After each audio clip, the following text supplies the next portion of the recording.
Hello ගයි සෝවේකම් back ඉතින් අද වලකතුලා ඉන්න අත කොහොමද වාලක පිසිගේ හෝ වලක ලැප් එක පයිතන් ඩිෆරන්් පර්ෂන්ස් ඉන්ස්ට්‍රෝ කරගන්න කියලා ඉතින් මම කලින් නීඩක් දාලා තිරමෙන මේ වීඩියක ඉතින් ඒ ගිලවලට බලන්න පුළන් කොහොමද ලා ඩිවලපෙනෙක් ඉදිර ඕලගේ ඉන්වරමට එක සටප් කරගන්න මොකර යස්කන පයිත එක්ක් ඉතින් එල්ලන්නජක දාගෙන එතකොට කෝඩ් එඩිටක් සටප් කරගන්න සහ ඔයගේ බේසික් වගේයක් මෙන මේ වීඩිය කරලා තින ඉතින් බලාගන්න පුළුව ඉටස ගිට්හබ් එක කොහොකර වාලා සෙටප් කරගන්නේ සහ ඒවගේ දේවල් මෙන මේ වීඩියෝ සල බලාගන්න පුළුවන් ඉතින් මම මේ සිරිස්ස එක ගලපන්න හැබැයි පුළුවන්න මෙන්න මේ වීඩිය ගිලවොස් කරන්න ඉතින් ඒකවාට හෙල්ෆුල් වේ කියලා හිතරම මෙතනති පටන්ගන්න හිත ඔයා ඉවලප් කෙනෙක් පිදිට වැඩ කරදදි ඩිවලප් කරදදි සමහර තැන් තින වාලට එක වර්ෂන් එක්ක වැඩ කරන්න වෙන ඉතින් උදාහරණයක් දිරගත්ත සමහර ලයිබ්‍රි සර කරන සමහර වර්ෂන් එක්ක විතරයි හැබයි සමහර ලාඩ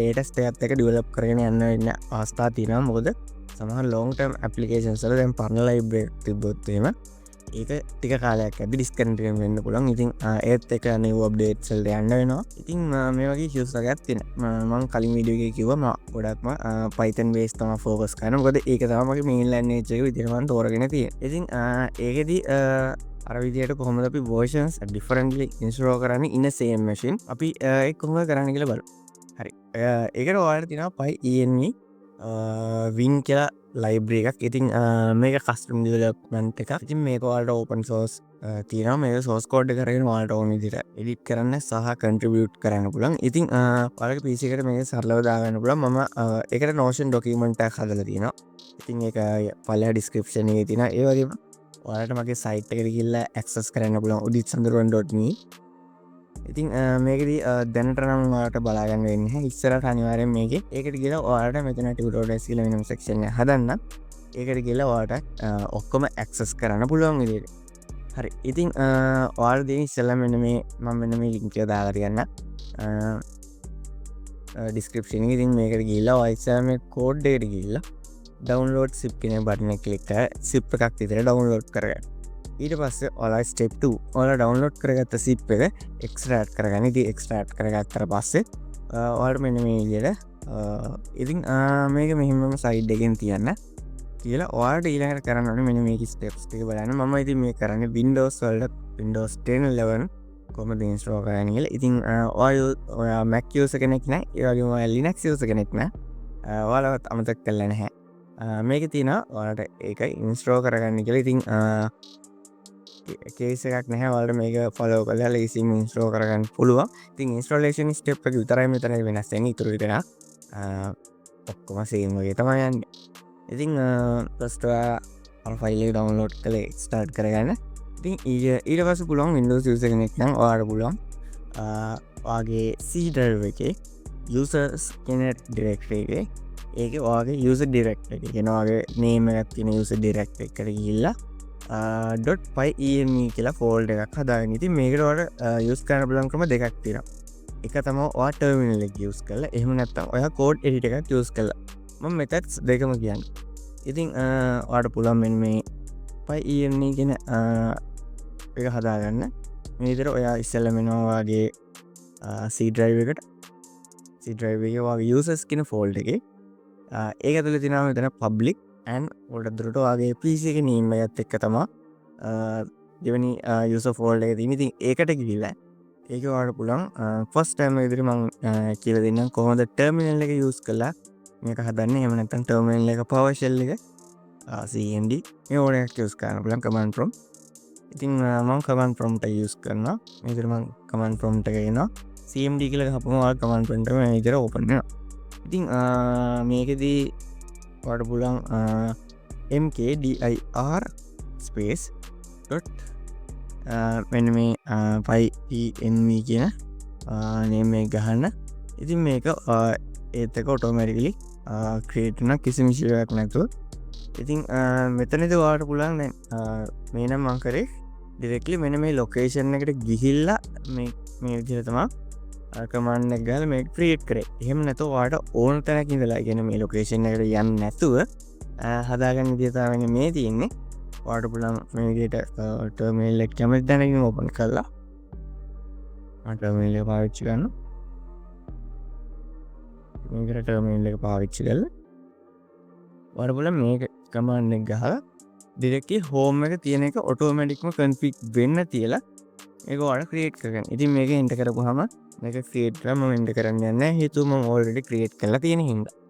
ඉතින් ඊට පස්සේ පුළුවන් ඔයාලට මෙන්න මේ ඔයාලා ඩවුන්ලෝඩ් කරගෙන එක්ස්ට්‍රැක්ට් කරගත්ත zip එකේ ෆයිල්ස් ටික අන්නර හදාගත්ත ෆෝල්ඩර් එකට ගිහලා කොපි කරන්න. ඉතින් මම ඩවුන්ලෝඩ් එකේ මෙන්න මේ zip එක එක්ස්ට්‍රැක්ට් කරගත්ත කරා මෙන්න මේක සම්පූර්ණයෙන්ම කොපි කරලා ඔයාලා යන්න ඔයාලගේ new directory එකට new directory එක හදපු එක දැන් users එකේ user folder එක ඇතුලේ .py එකට ඉතින් ඒකට ගිහිල්ලා මෙන්න මේ විදිහට ඒක paste කරන්න. ඉතින් ඔයාලට කිසිම issue එකක් නැහැ මේ විදිහට මේ සම්පූර්ණ එක paste කරන්න තියෙන්නේ. ඉතින් මේකේ files අඩු වගේ පේන ඇති. ඒක ගැන වැඩි හිතන්න එපා. මේක සම්පූර්ණ paste කරන්න ඉවරයි තියෙන්නේ. ඉතින් ඊට පස්සේ ඔයාලට තියෙන්නේ මේක setup කරන්න. ඉතින් හරිම lazy. මම ඔයාලට document එක දීලා තියෙනවා. ඉතින් මෙන්න මේකේ තියෙන commands ටික ඒ විදිහටම run කරන්න. ඉතින් error එකක් આવුත් එන්න පුළුවන් එක තැනක් තියෙනවා. ඉතින් මෙන්න මෙතනදී මෙන්න මේක මතක් කරලා මෙන්න මේක රන් කරන්න කලින් ඇඩ්මිනිස්ට්‍රේටර් එකක් විදිහට රන් කරන්න. කියන්නේ ඔයාගේ ටර්මිනල් එක ඔයා මේක කමාන්ඩ් එක cmd එක වලට යූස් කරන්න බෑ. මේක ඔයා යූස් කරන්න ඕන PowerShell එක Windows. හරිද? Windows PowerShell එක ඒකත් ඇඩ්මිනිස්ට්‍රේටර් access දීලා තමයි රන් කරන්න ඕන. ඉතින් මේ විදිහට ඔයා Windows PowerShell එක ගිහුවොත් තියෙනවා. එබා Windows 11 Note 10 දැන් අලුතෙන් යූස් කරන්න ඉන්න අලුත් අප්ඩේට් ඇත ටර්මිනල් එක කියලා ගහපුවම ඩිෆෝල්ට් ගොඩක් දුරට ඔයාලට ඕපන් වෙන්නේ PowerShell එක තමයි. එහෙම නැත්නම් ඔයාලා මෙතනින් Windows PowerShell තෝරලා PowerShell එක ගන්න පුළුවන්. ඉතින් මේක මතක් කරලා administrator access එක රන් කරන්න නැත්නම් ඔයාලට බලා මේක රන් කරන්න බෑ. මේක ඕපන් කරලා මේකම ඕලා තියෙනවා run as administrator yes then එතකොට ඇඩ්මිනිස්ට්‍රේටර් කෙනෙක් විදියට මේක රන්න. ඊට පස්සේ ඔයාලට මේක රන් කරන්න හැකියාව තියෙනවා. ඒ දෙක තමයි තියෙන. ඊට පස්සේ ඉන්ස්ටෝලේෂන් එක සක්සස් නම් මේ විදියට py එකට ගහලා බලන්න. එතකොට මේක සක්සස්ෆුලි ඉන්ස්ටෝල් වෙලා මේ විදියට බලා ගන්න පුළුවන්. ඉතින් මගේ තියෙන්නේ 3.1.1 කියන version එක. ඉතින් කොහොමද අපි දැන් Python versions install කරගන්නේ? ඉතින් ඔයාලට පුළුවන් මෙන්න මේ විදිහට command එකේ තියෙන විදිහට python install -l.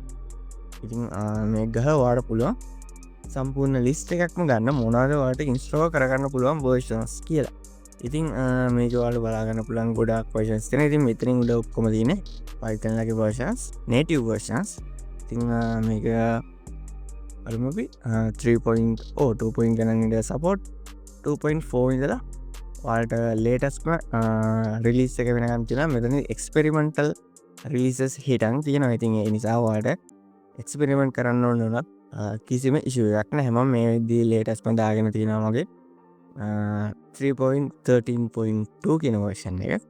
ඉතින් ඔයාලට පුළුවන් බලාගෙන Python versions කියන command එක run කරන්න ඔයාගේ දැනට install කරලා තියෙන versions ටික බලාගන්න හැකියාව තියෙනවා. ඉතින් නොදින මගේ 3.11.7 3.12.0 සහ 3.13.2 කියන versions තියෙනවා. ඉතින් කොහොමද ඔයාලා මේක use කරන්නේ? ඔයාලා මම කිව්ව මෙන්න මේ මගේ කලින් වීඩියෝ එක බලලා ඉන්න කියලා. හේතුව ඔයාලට පුළුවන් මෙන්න මේ විදිහට කලින් global version එකක් install කරලා තියාගන්න. ඉතින් global version එක install කරලා තියෙන විකෝකටත් හොඳයි හදිසි run කරන්න ඕනොත් එහෙම run කරන්න පුළුවන්. ඉතින් කොහොමද Python එක වැඩ කරද්දී හැම වෙලාවෙම කියන්නේ මෙන්න මේ specific එක use කරන්න කියලා. ඉතින් ඔයාලට ඒකට commands දෙකක් තියෙනවා. ඒක තමයි Python global කියන command එක සහ Python local කියන command එක. sorry pyen global and pyen local. ඉතින් මේ commands දෙකෙන් ඔයාලට පුළුවන් ඔයා locally මොකක් හරි කරන එක project එකකට විතරක් specify කරලා version එකක් තියන්න ඕන නම් ඒකට local කියන command එකත් සම්පූර්ණ globally තියන්න ඕන නම් global කියන command එකත් තියන්න පුළුවන්. මම මේකදී global කියන command එක ඕන වෙන්නේ නැහැ ගොඩක් දුරට. හේතුව ඔයා මෙන්න මේ වීඩියෝ මම කලින් කියලා තියෙන global version එක install කරලා තියෙනවනම් කරනවනම් එතකොට ඒක තමයි ගොඩක් දුරට ඔයාගේ global version එක වෙන්නේ. ඉතින් ඔයාලට මේක ගොඩක් දුරට වටිනා local project එකක් හදද්දී ඒක තමයි practical scenario එක. ඉතින් මම ඔයාලට සාම්පල් ප්‍රොජෙක්ට් එකක් ඕපන් කරලා පෙන්නන්න කොහොමද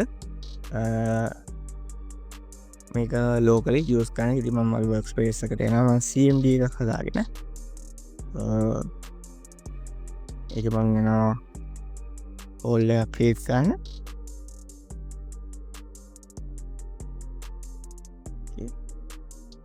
හරි ඉතින් මම ඩිරෙක්ටරි එකක් හදනවා UT5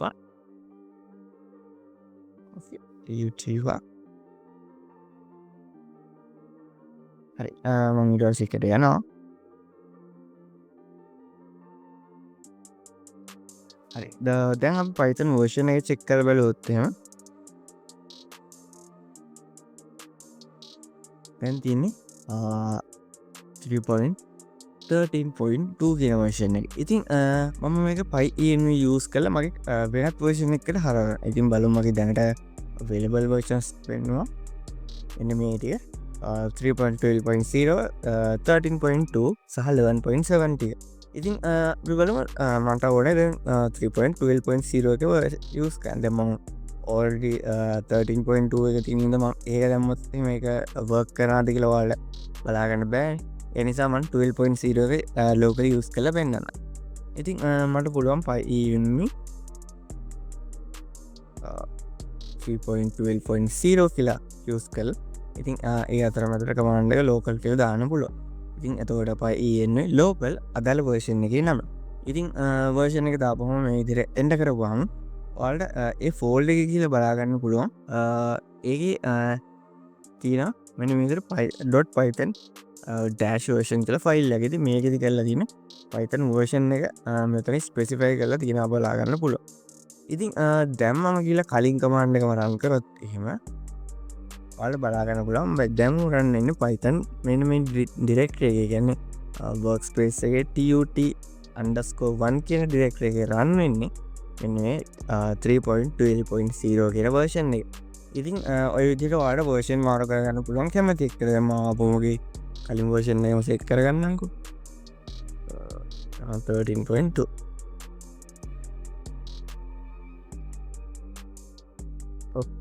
දැන් ආපුම මගේ version command එක run කරලා බලුවොත් එහෙම දැන් බලා ගන්න පුළුවන් ඔයාලා අප කරන්නේ 3.13.2 කියන version එක. ඉතින් මේ විදිහට ඔයාලා versions කැමති විදිහට වෙනස් කරගෙන project run කරගන්න හැකියාව තියෙනවා. එතකොට අපි බලමු කොහොමද දැන් අපි version එක install කරගන්නේ. PyEnv install version එකේ නම. ඉතින් අපි මෙතනදී ගමු මෙතන experimental version එකක් අලුත් එකක් ගන්න. ඉතින් මම ගන්නවා 3.14.0A6 කියන version එක. ඉතින් මම ඒක experiment version එකක් අලුත් එකක්. ඉතින් මම මේක දාලා enter කරගෙන එතකොට ඔයාලට බලා ගන්න පුළුවන් මේ විදිහට ඒක download වෙන්න start කරනවා.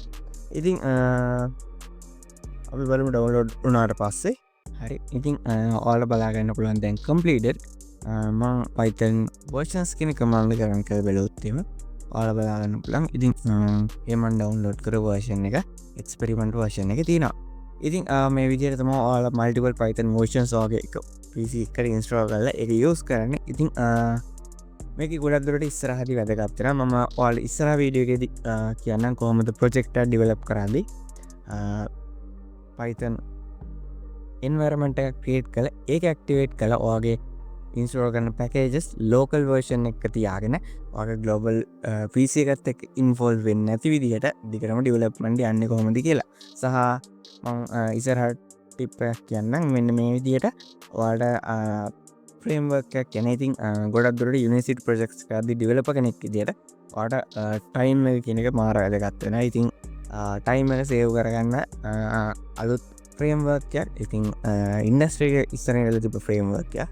හැබැයි ඔයාලා යුනිවර්සිටි කෙනෙක් විදිහට මේක ලංකාවේ ගොඩක් දුරට අඩුවෙන් තමයි පාවිච්චි වෙන්නේ. ඉතින් ඒක යූස් කරත් ගොඩක් දුරට ඒක ඔයාලගේ ලෙක්චර් එකටත් අලුත් දෙයක් සහ ඔයාලට ගොඩක් අය සර්ප්‍රයිස් කරන්න හැකියාව තියෙනවා. ඉතින් ඒත් එක්ක ඔයාලට පුළුවන් අලුත් දෙයක් ඉගෙන ගන්න සහ මාරම ඉක්මනට ඩෙවලොප්මන්ට් ඉවරයක් කළා easily clean code එකක් maintain කරන් ගිහලා clean superior project එකක් දෙන්න. ඉතින් thank you මගේ වීඩියෝ එක බලුවට. එහෙනම් අපි next video එකෙන් හම්බෙමු.